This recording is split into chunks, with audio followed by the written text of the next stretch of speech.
राम नाम के जपे जाई, जिए की जरनी, कली काल अपर उपाय, ते अपाय भये, जैसे तम नासिब को चित्र के तरनी। कर्म कलाप परिताप पाप साने, सब जो सुफुल फूल तरु फोकट फरनी। दंभ लोभ लालच उपासना विनाशी नीके, सुगति साधन भई उदर भरनी। जोग न समाधि निरुपाधि न विराग ज्ञान, वचन विशेष भेष कहूँ न करनी। कपट कुपथ कोटि कहनी, रहनी खोटी, सकल सराहे निज निज आचरणी। मरत महेश उपदेश है कहा करते, सुरसरी तीर काशी धर्म धरनी। नाम राम नाम को प्रताप हर कहे, जपे आप जुग जुग जाने जग बेदहूँ बरनी। मति राम नाम ही सोई, रति राम नाम ही सो, गति राम नाम ही की विपत्ति हरनी। राम नाम सो प्रकृति प्रीति राखे, कब हुक तुलसी धरेंगे राम आपनी धरनी। लाज न लागत दास कहावत, सो आचरण विसारी। सोच तजी जो हरि तुम कहे भावत, सकल संग तजी भजत जाहि। मुनि जप तप जाग बनावत, मौसम मंद महाखल पांबर, कौन जतन तेहि पावत। हरि निर्मल मलगर्षित हृदय, असमंजस मोहि जनावत। जहीं सर काक कंक बक सुकर, क्यों मराल तह आवत। जय जय राधा वल्लभ श्री हरि बंस, श्री वृंदावन श्री बनि चंद्र। ओम श्री परमात्मने नमः। श्री गणेशाय नमः। अजगर से लेकर पिंगला तक 9 गुरुओं की कथा। अवधूत दत्तात्रेय जी कहते हैं, राजन, प्राणियों के जैसे बिना इच्छा के, बिना किसी प्रयत्न के रोकने की चेष्टा करने पर भी पूर्व कर्मानुसार दुख प्राप्त होते हैं, वैसे स्वर्ग में या नरक में कहीं भी रहे उन्हें इंद्रिय संबंधी सुख भी प्राप्त होते ही हैं। इसलिए सुख और दुख का रहस्य जानने वाले बुद्धिमान पुरुषों को चाहिए कि इनके लिए इच्छा अथवा किसी प्रकार का प्रयत्न न करें। बिना मांगे बिना इच्छा किए स्वयं ही अनायास जो कुछ मिल जाए, वह चाहे रूखा सूखा हो, चाहे बहुत मधुर और स्वादिष्ट अधिक हो या थोड़ा, बुद्धिमान पुरुष अजगर के समान उसे ही खाकर जीवन निर्वाह कर ले और उदासीन रहे। यदि भोजन न मिले तो उसे भी प्रारब्ध भोग समझकर किसी प्रकार की चेष्टा न करे, बहुत दिनों तक भूखा ही पड़ा रहे। उसे चाहिए कि अजगर के समान केवल प्रारब्ध के अनुसार प्राप्त हुए भोजन में ही संतुष्ट रहे।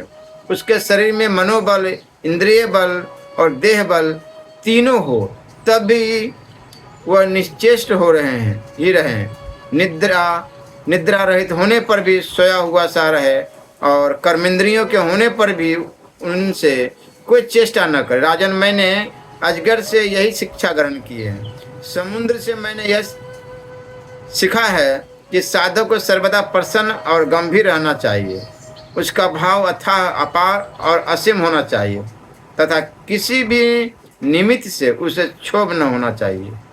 उसे ठीक वैसे ही रहना चाहिए जैसे ज्वार भाटे और तरंगों से रहित शांत समुद्र। देखो, समुद्र वर्षा ऋतु में नदियों की बाढ़ के कारण बढ़ता नहीं और न ग्रीष्म ऋतु में घटता ही है, वैसे ही भगवत प्राण साधक को भी सांसारिक पदार्थों के प्राप्ति में प्रफुल्लित न होना चाहिए और न उनके घटने से उदास ही होना चाहिए। राजन, मैंने पतिंगे से यह शिक्षा ग्रहण की है कि जैसे वह रूप पर मोहित होकर आग में कूद पड़ता है और जल मरता है, वैसे अपनी इंद्रियों को बस में न रखने वाला पुरुष जब स्त्री को देखता है तो उसके हाव भाव पर लट्टू हो जाता है और घोर अंधकार में नरक में गिरकर अपना सत्यानाश कर लेता है। सचमुच स्त्री देवताओं की वह माया है जिससे जीव भगवान या मोक्ष की प्राप्ति से वंचित रह जाता है। जो मूढ़ कामनी कंचन गहने कपड़े आदि नाशवान माइक पदार्थों में फंसा हुआ है और जिसकी संपूर्ण चित्तवृत्ति उनके उपभोग के लिए लालियत है, वो अपनी विवेक बुद्धि खोकर पतंगे के समान नष्ट हो जाता है। राजन, सन्यासी को चाहिए कि वह गृहस्थों को किसी प्रकार का कष्ट न देकर भौरे की तरह अपना जीवन निर्वाह करे। वो अपने शरीर के लिए उपयोगी रोटी के कुछ टुकड़े कई घरों से मांग ले। जिस प्रकार भौरा विभिन्न पुष्पों से, चाहे वह छोटे हो या बड़े, उनका सार संग्रह करता है, वैसे बुद्धिमान पुरुषों को चाहिए कि छोटे बड़े सभी शास्त्रों से उनका सार, उनका रस निचोड़ ले। राजन, मैंने मधुमक्खी से यह शिक्षा ग्रहण की है कि सन्यासी को शाम काल अथवा दूसरे दिन के लिए भिक्षा का संग्रह न करना चाहिए। उसके पास भिक्षा लेने को कोई पात्र हो तो केवल हाथ हो, और रखने के लिए कोई बर्तन हो तो केवल पेट ही। वो कहीं संग्रह न कर बैठे, नहीं तो मधुमक्खियों के समान उसका जीवन ही दुभर हो जाएगा। यह बात खूब समझ लेनी चाहिए कि सन्यासी सवेरे शाम के लिए किसी प्रकार का संग्रह न करे। यदि संग्रह करेगा तो मधुमक्खियों के समान अपने संग्रह के साथ ही जीवन भी गवा बैठेगा। नहीं तो एक ही कमल के गंध में आसक्त हुआ भ्रमर जैसे रात्रि के समय उसमें बंद हो जाने से नष्ट हो जाता है, उसी प्रकार स्वाद वासना से एक ही गृहस्थ का अन्न खाने से उसके सांसारिक मोह में फंसकर यति भी नष्ट हो जाएगा। राजन, मैंने हाथी से यह सीखा कि सन्यासी को कभी पैर से भी काठ की बनी हुई स्त्री का भी स्पर्श नहीं करना चाहिए। यदि वह ऐसा करेगा तो जैसे हथनी के अंग संग से हाथी बंध जाता है, वैसे वह भी बंध जाएगा। विवेकी पुरुष किसी भी स्त्री को कभी भी भोग्य रूप से स्वीकार न करे, क्योंकि वह उसकी मूर्तिमती मृत्यु है। यदि वह स्वीकार करेगा तो हाथियों से हाथी की तरह अधिक बलवान अन्य पुरुषों के द्वारा मारा जाएगा। मैंने मधु निकालने वाले पुरुष से यह शिक्षा ग्रहण की है कि संसार के लोभी पुरुष बड़ी कठिनाई से धन का संचय तो करते रहते हैं, किंतु वह संचित धन न किसी को दान करते हैं और न स्वयं उसका उपभोग करते हैं। बस जैसे मधु निकालने वाला मधुमक्खियों को द्वारा संचित रस को निकाल लेता है और ले जाता है, वैसे ही उनके संचित धन को भी उसकी टोह रखने वाला कोई दूसरा पुरुष ही भोगता है। तुम देखते हो ना कि मधुहारी मधुमक्खियों का जोड़ा हुआ मधु उनके खाने से पहले ही साफ कर जाता है। वैसे गृहस्थों के बहुत कठिनाई से संचित किए पदार्थों को जिनसे वे सुख भोग की अभिलाषा रखते हैं, उनसे भी पहले सन्यासी और ब्रह्मचारी भोगते हैं, क्योंकि गृहस्थ तो पहले अतिथि अभ्यागतों को भोजन कराकर ही स्वयं भोजन करेगा।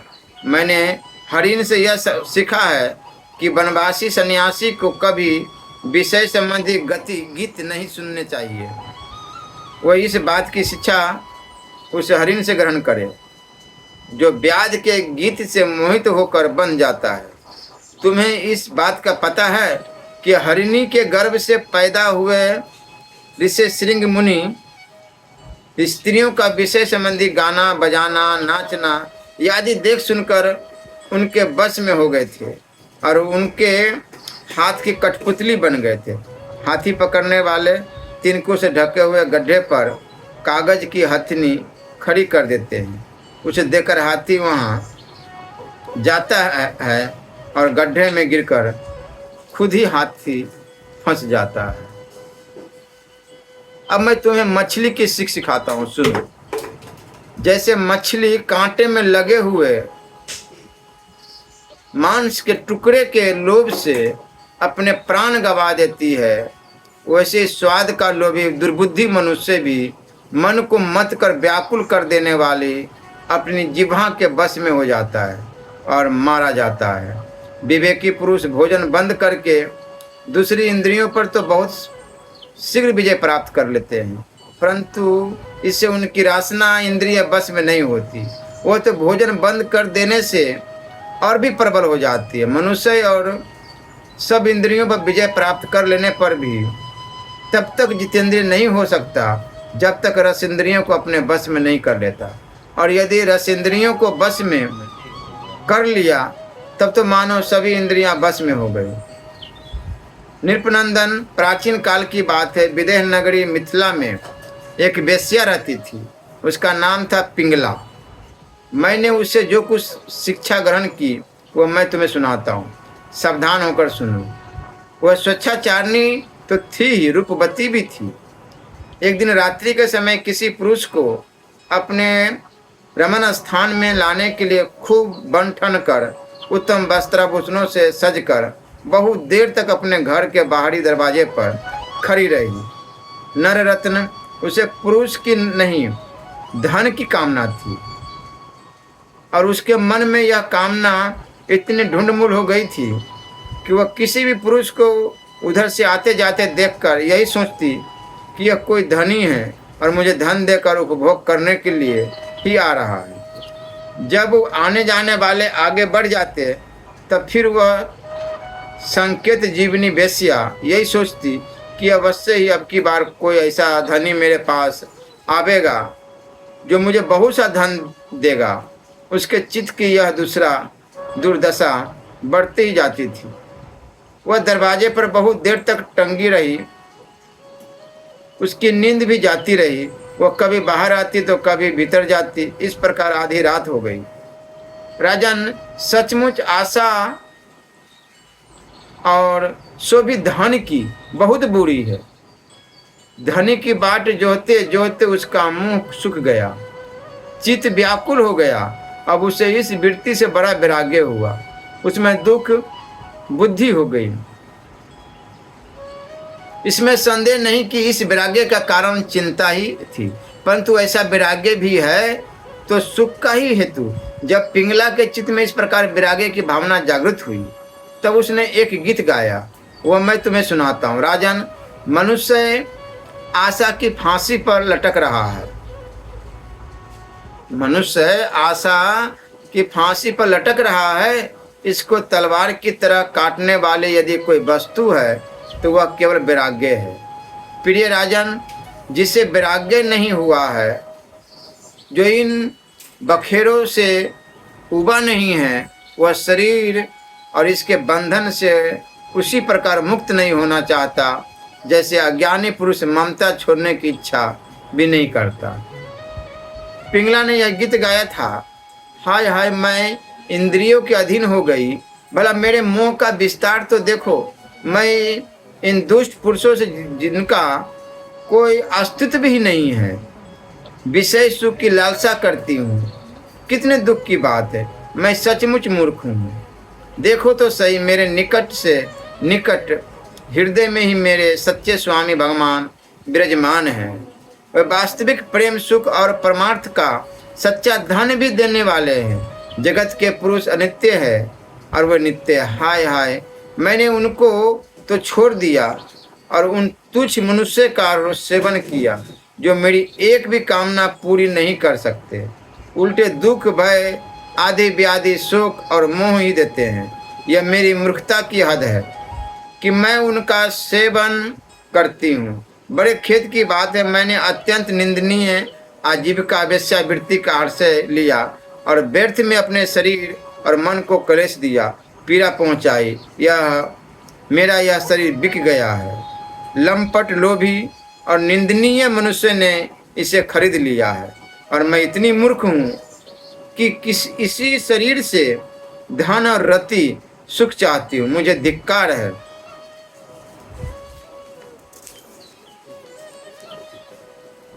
यह शरीर एक घर है, इसमें हड्डियों के टेढ़े तिरछे बांस और खंभे लगे हुए हैं।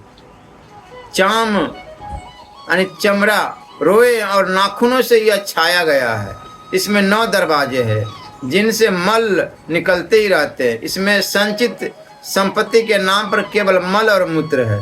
मेरे अतिरिक्त ऐसी कौन स्त्री है जो इस स्थूल शरीर को अपना प्रिय समझकर सेवन करेगी? ये तो यह विदेहों की, जीवन मुक्तों की नगरी है, परंतु इसमें मैं ही सबसे मूर्ख और दुष्ट हूँ, क्योंकि अकेली मैं ही तो आत्मदानी, अविनाशी एवं परम प्रियतम परमात्मा को छोड़कर दूसरे पुरुष की अभिलाषा करती हूँ। मेरे हृदय में विराजमान प्रभु समस्त प्राणियों के हितैषी सुहृद प्रियतम स्वामी और आत्मा है। अब मैं अपने आप को देकर इन्हें खरीद लूँगी और इनके साथ वैसे ही व्यवहार करूँगी जैसे लक्ष्मी जी करती है। मेरे मूर्ख चित्त, तू बतला तो सही, जगत के विषय भोगों ने और उनको देने वाले पुरुषों ने तुझे कितना सुख दिया है? अरे वो तो स्वयं ही पैदा होते और मरते रहते हैं। मैं केवल अपनी बात नहीं कहती, केवल मनुष्य की भी नहीं, क्या देवताओं ने भी भोगों के द्वारा अपनी पत्नियों को संतुष्ट किया है? वे बेचारे तो स्वयं काल के गाल में पड़े पड़े कराह रहे हैं। अवश्य ही मेरे किसी शुभ कर्म से विष्णु भगवान मुझ पर प्रसन्न हैं, तभी तो दुराशा से मुझे इस प्रकार वैराग्य हुआ है। अवश्य ही मेरा यह वैराग्य सुख देने वाला होगा।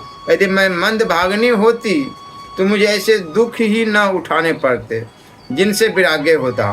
मनुष्य वैराग्य के द्वारा ही घर आदि के सब बंधनों को काटकर शांति लाभ करता है। अब मैं भगवान का यह उपकार आदरपूर्वक सिर झुकाकर स्वीकार करती हूँ और विषय भोगों की दुराशा छोड़कर उन्हीं जगदीश्वर की शरण ग्रहण करती हूँ।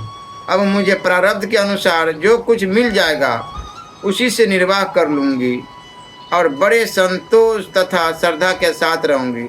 मैं अब किसी दूसरे पुरुष की ओर न त्याग कर अपने हृदयेश्वर आत्मस्वरूप प्रभु के साथ ही विहार करूँगी। यह जीव संसार के कुएं में गिरा हुआ है। विषयों ने इसे अंधा बना दिया है। काल रूपी अजगर ने इसे अपने मुंह में दबा रखा है। अब भगवान को छोड़कर इसकी रक्षा करने में दूसरा कौन समर्थ है? जिस समय जीव समस्त विषयों से विरक्त हो जाता है उस समय वह स्वयं ही अपनी रक्षा कर लेता है। इसलिए बड़ी सावधानी के साथ यह देखते रहना चाहिए कि सारा जगत काल रूपी अजगर से ग्रस्त है। अवधूत दत्तात्रेय जी कहते हैं, राजन, पिंगला वेश्या ने ऐसा निश्चय करके अपने प्रिय धनियों की दुराशा, उनसे मिलने की लालसा का परित्याग कर दिया और शांत भाव से जाकर वो अपने सेज पर सो रही। सचमुच आशा ही सबसे बड़ा दुख है और निराशा ही सबसे बड़ा सुख है, क्योंकि पिंगला वेश्या ने जब पुरुष की आशा त्याग दी तभी वह सुख से सो सकी।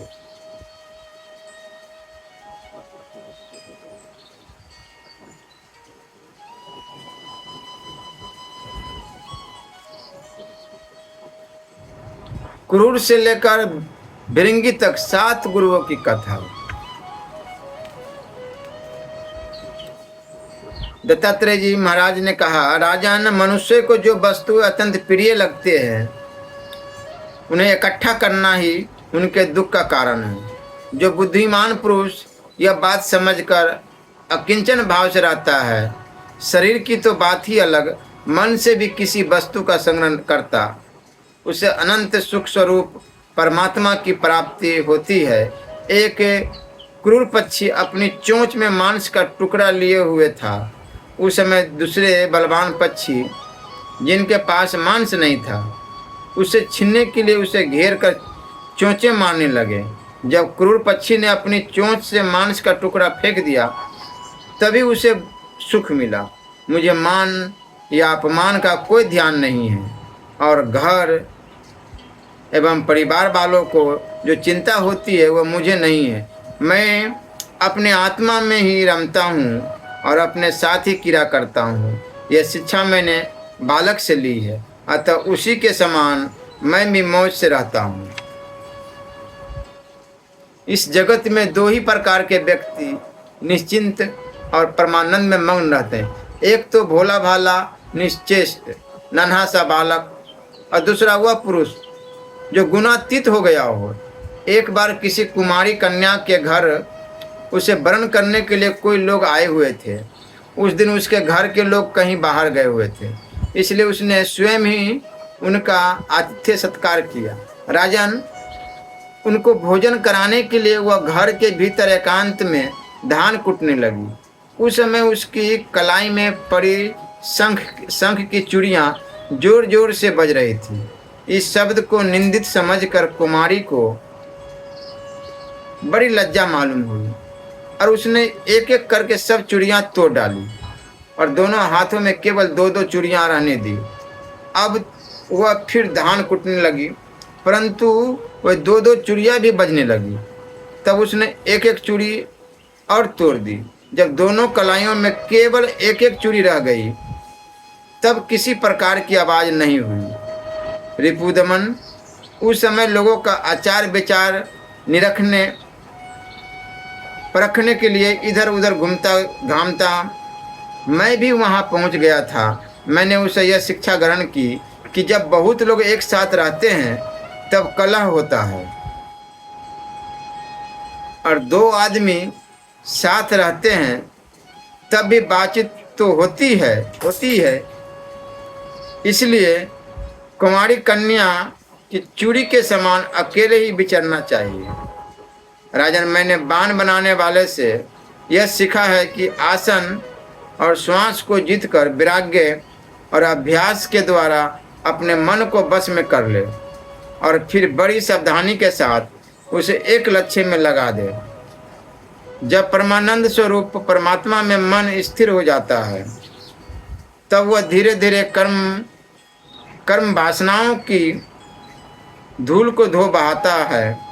सत्वगुण की वृद्धि से रजोगुण की और तमोगुण की वृत्तियों का त्याग करके मन वैसे शांत हो जाता है जैसे ईंधन के बिना अग्नि।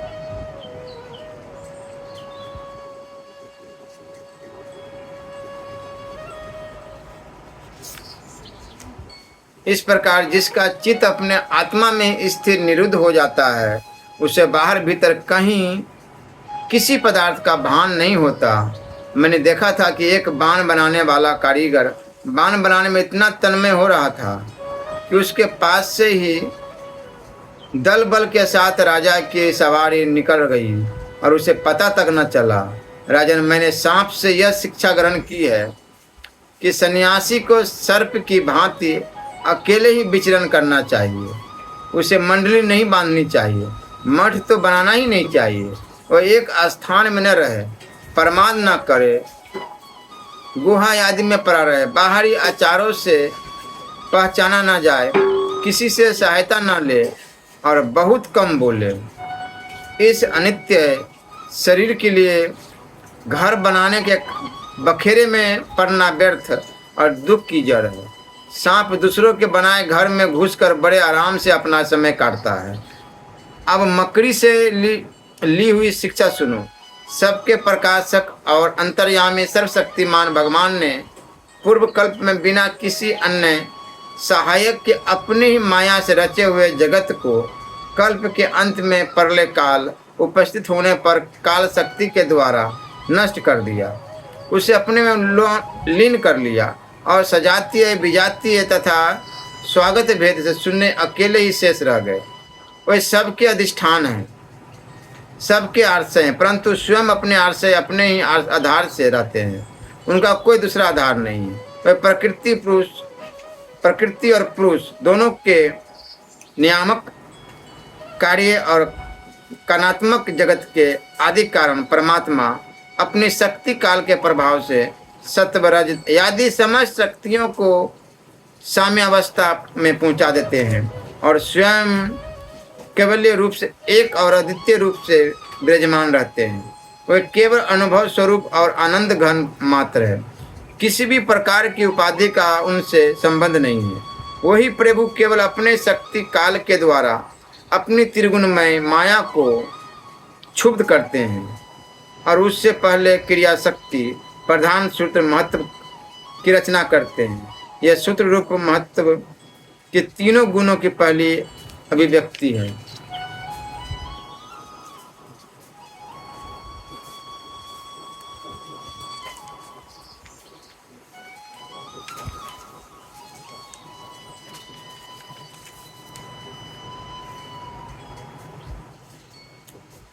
वही सब प्रकार की सृष्टि का मूल कारण है।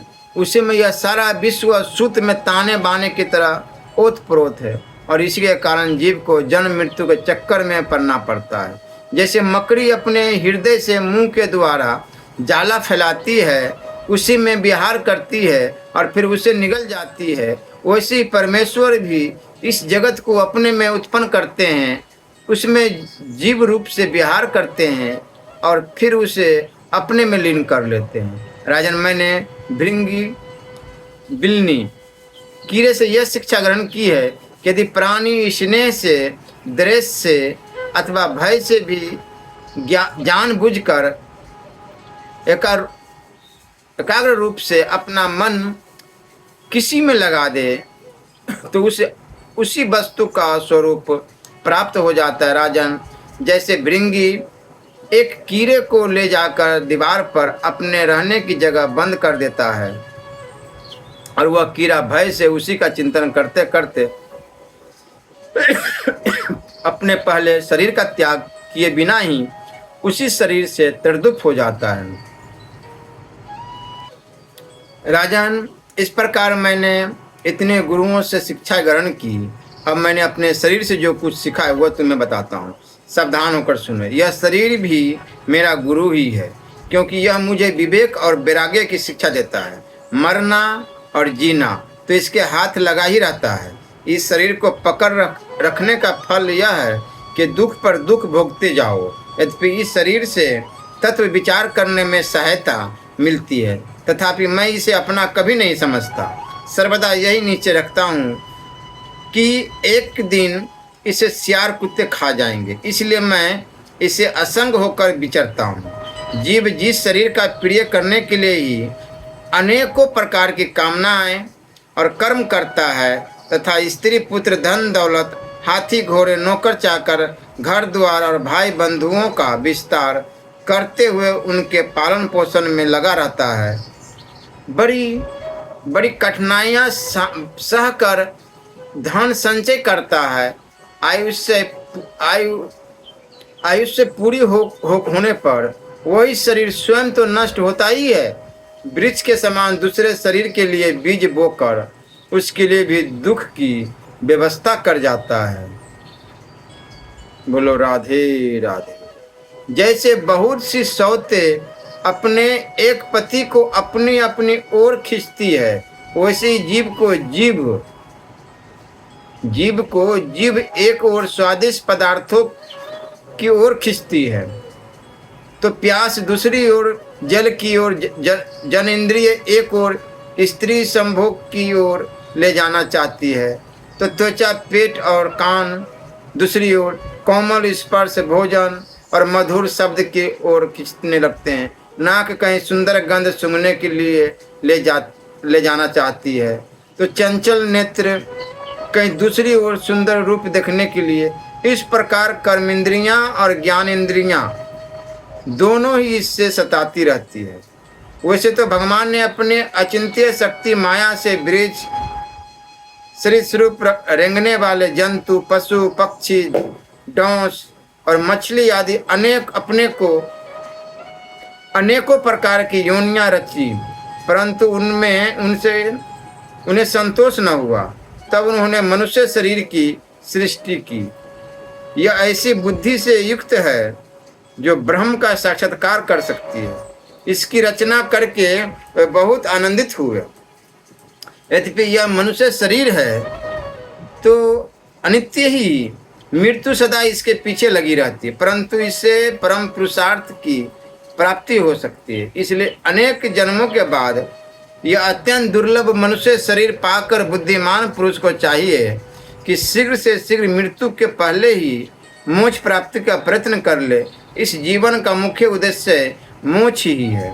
विषय भोग तो सभी योनियों में प्राप्त हो सकते हैं, इसलिए उनके संग्रह में यह अमूल्य जीवन नहीं खोना चाहिए। राजन, यही सब सोच विचार कर मुझे जगत से वैराग्य हो गया। मेरे हृदय में विज्ञान की ज्योति जगमगाती रहती है। न तो कहीं मेरी आसक्ति है और न कहीं अहंकार ही। अब मैं स्वच्छंद रूप से इस जगत में विचरता हूँ। जब उसी शरीर से चिंतन किए रूप की प्राप्ति हो जाती है, तब दूसरे शरीर से तो कहना ही क्या। इसलिए मनुष्य को अन्य वस्तु का चिंतन न करके केवल परमात्मा का ही चिंतन करना चाहिए। हर समय हर वक्त नाम जप अवश्य करना चाहिए। पृथ्वी में विचरण करता हूँ राजन, अकेले गुरु से यथेष्ट और शुद्ध बोध नहीं होता। उसके लिए अपनी बुद्धि से भी कुछ सोचने समझने की आवश्यकता है। देखो, ऋषियों ने एक ही अद्वितीय ब्रह्म का अनेकों प्रकार से गान किया है। यदि तुम स्वयं विचार कर निर्णय न करोगे तो ब्रह्म के वास्तविक स्वरूप को कैसे जान सकोगे। भगवान श्री कृष्ण का प्यारे उद्धव गंभीर बुद्धि अवधूत दत्तात्रेय जी ने राजा यदु को इस प्रकार उपदेश किया। यदु ने उनकी पूजा और वंदना की। दत्तात्रेय जी उनसे अनुमति लेकर बड़ी प्रसन्नता से इच्छा अनुसार पधार गए। हमारे पूर्वजों के भी पूर्वज राजा यदु अवधूत दत्तात्रेय की यह बात सुनकर समस्त आसक्तियों से छुटकारा पा गए और समदर्शी हो गए। इसी प्रकार तुम्हें भी समस्त आसक्तियों का परित्याग करके समदर्शी हो जाना चाहिए। श्री राधा वल्लभ।